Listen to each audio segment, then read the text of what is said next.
Zadnjih nekoliko godina često se spominju izrazi kao što su big data, master data i structured data. Sigurno ste za ove, a i još neke srodne izraze negdje čuli ili možda pročitali. U ovom videu ćemo pričati o raznim podjelama podataka i što one znače. Pa krenimo. Prva podjela je na kvalitativne i kvantitativne. O tome smo već pričali u prethodnim videima, ali sada ćemo još detaljnije.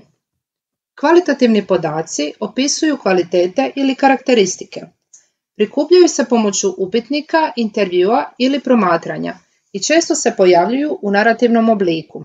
Na primjer, to mogu biti bilješke snimljene tijekom fokus grupe o kvaliteti hrane u nekom restoranu ili odgovori iz otvorenog upitnika.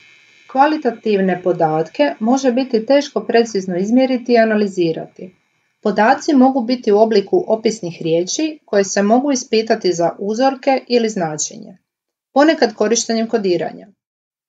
Kvantitativni podaci se koriste kada istraživač pokušava kvantificirati problem ili se baviti aspektima što ili koliko istraživačkog pitanja. To su podaci koji se mogu prebrojati ili usporediti na brojčanoj ljestvici. Na primjer, to može biti broj studenata prve godine pravnog fakulteta ili ocjene na ljestvici od 1 do 5 kvalitete hrane koja se poslužuje u nekom restoranu.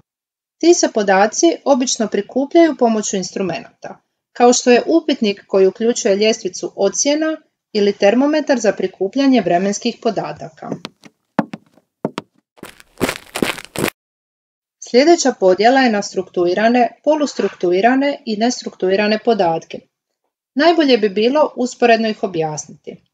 Jednostavnim rječnikom, strukturirani su oni s visokim stupnjem organizacije i obično su pohranjeni na način sličan proračunskoj tablici. Polustrukturirani su oni s određenim stupnjem organizacije, a nestrukturirani su podaci bez unaprijed definiranog oblika i formata. Takvih je nažalost najviše. Formati u kojima se javljaju strukturirani podaci su Excel tablice, CSV datoteke, relacijske baze podataka itd. Polustrukturirani se mogu naći u obliku HTML datoteka, JSON datoteka, XML datoteka. Nestrukturirani se javljaju u obliku slika, videa, zvučnih zapisa, Word dokumenata, PDF dokumenata i sl. Karakteristike strukturiranih podataka su te da su takvi podaci zapisani na način sličan proračunskoj tablici. Unosi u toj tablici imaju isti format i unaprijed definiranu duljinu, te slijede isti raspored. Takvi podaci su strojno lako čitljivi i stoga se mogu analizirati bez prethodno velike obrade podataka. Smatra se da je samo 15% od svih postojećih podataka na svijetu strukturirano. Polustrukturirani podaci se pohranjuju u datoteke koje imaju određeni stupanj organizacije i strukture. Oznake ili drugi markeri odvajaju elemente i provode hijerarhiju, ali veličina elemenata može varirati i njihov redoslijed nije važan. Potrebna je prethodna obrada prije nego se takvi podaci mogu analizirati putem računala. Nestrukturirani, kako i sama logika nalaže, su oni koji mogu imati bilo koji oblik i stoga biti pohranjeni kao bilo koja vrsta datoteke. Unutar te datoteke nema strukture ni sadržaja. Takvi podaci, iako su ljudima lako čitljivi, jer se radi o slikama, videima, zvučnim zapisima, računalima su komplicirani i zahtijevaju veliku prethodnu obradu.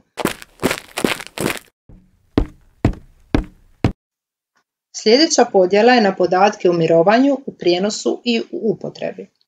Podaci u mirovanju izraz je koji računalni profesionalci koriste za opisivanje svih podataka u pohrani računala kojima se trenutno ne pristupa ili se ne prenose. Podaci u mirovanju nisu fiksno stanje. Iako neki podaci mogu ostati u arhiviranim ili referentnim datotekama gdje im se rijetko ili nikada ne pristupa. Primjeri podataka o mirovanju mogu uključivati vitalne korporativne datoteke pohranjene na tvrdom disku računala zaposlenika, datoteke na vanjskom tvrdom disku ili datoteke na poslužiteljima izvan mrežnog pružatelja usluge sigurnosnog kopiranja. Podaci u pokretu su podaci koji se kreću ili prenose između lokacija, unutar ili između računalnih sustava. Također se može odnositi na podatke koji se nalaze unutar rama računala koji su spremni za ažuriranje, obradu, pristup i čitanje.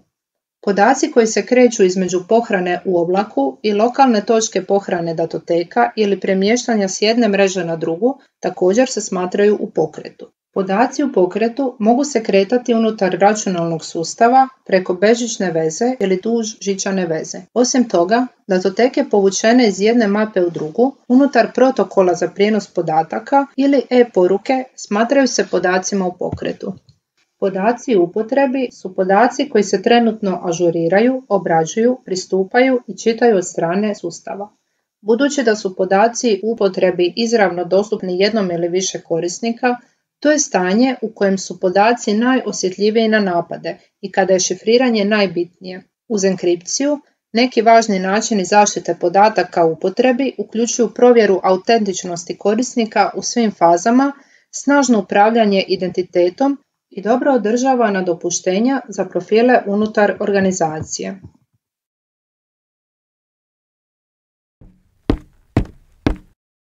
Sljedeća podjela je na transakcijske i glavne podatke. Transakcijski podaci opisuju poslovne događaje. To je najveća količina podataka u poduzeću. Primjeri poslovnih događaja uključuju kupnju proizvoda od dobavljača, prodaju proizvoda kupcima, zapošljavanje zaposlenika, upravljanje njihovim godišnjim odmorima ili promjenama položaja. Transakcijskim podacima se obično rukuje u operativnim aplikacijama, poznatim po akronimima CRM, ERP, SCM ili u prijevodu poboljšavanje rješenja za kupce, poboljšavanje odnosa s kupcima i fokusiranje na upravljanjem lancem opskrbe. Glavni podaci su ključni poslovni podaci koji podržavaju transakcije. Glavni podaci opisuju kupce, proizvode, zaposlenike, materijale, dobavljače, mjesta uključene u transakcije. Glavni podaci već postoje i koriste se u operativnim sustavima uz određene probleme kao što su podaci nisu visoke kvalitete, raštrkani su i duplicirani, ne upravlja se dobro s njima. Glavni podaci obično se izrađuju i koriste u normalnom tijeku poslovanja u postojećim poslovnim procesima. Posljednja podjela je na male i velike podatke. Stručnjaci za podatke obično definiraju veličinu podatka pomoću 3V. Volume, velocity and variety. U prijevodu volumen, brzina i raznolikost. Zapravo, 3V nisu karakteristike samo velikih podataka. Oni su ono što velike podatke i male podatke čini različitim jedni od drugih. Volumen podataka je čista količina podataka koju morate obraditi. Veliki podaci uključuju veće količine informacija, dok su mali podaci, što nije iznenađujuće, manji. Evo još jednog načina razmišljanja o tome. Veliki podaci se često koriste za opisivanje golemih komada nestrukturiranih informacija. Mali podaci, s druge strane, uključuju preciznije metrike male veličine. Raznolikost podataka odnosi se na broj tipova podataka. Najlakši način za razumijevanje raznolikosti podataka je kroz primjer. Ako analizirate promet na web mjestu tvrtke, veliki podaci mogu se odnositi na cijeli broj posjetitelja bez obzira na to kako su došli do stranice ili njihove demografske kvalitete. Mali podaci obično se fokusiraju na jednu vrstu podatka, tako da bi mali podaci mogli biti analiza svih posjetitelja koji su pronašli tvrtku putem objava na društvenim mrežama. Brzina podataka opisuje brzinu kojom se informacije prikupljaju i obrađuju. Obično veliki podaci uključuju ogromne komade informacija koji se unose i analiziraju periodičnim serijama. Ako bi veliki podaci unosili vaše izvješće u stvarnom vremenu, mogli bi završiti s nepremostivom količinom informacija. S druge strane, mali podaci mogu se brzo obraditi i obično uključuju skupove informacija u stvarnom vremenu ili gotovo u stvarnom vremenu. To bi bilo sve za ovaj video i nadam se da su vam ove podjele stvorile još jasniju sliku o podacima i njihovom korištenju. Hvala na gledanju i čao!